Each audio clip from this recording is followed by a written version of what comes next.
¿Alguna vez has oído hablar acerca del triángulo de la verdadera auscultación?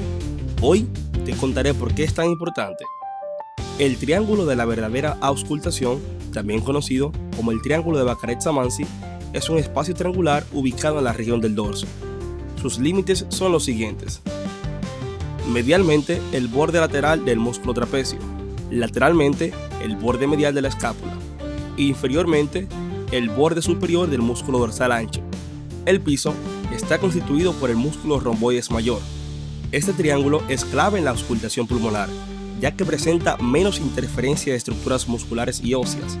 Al ser una zona con planos superficiales menos tensos, permite una mejor transmisión de los sonidos respiratorios, lo que facilita la escucha precisa de ruidos pulmonares, tanto normales como anormales, como estertores, sibilancias o cambios patológicos.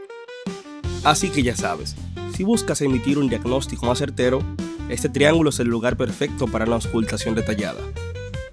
Y esto fue Anatomize.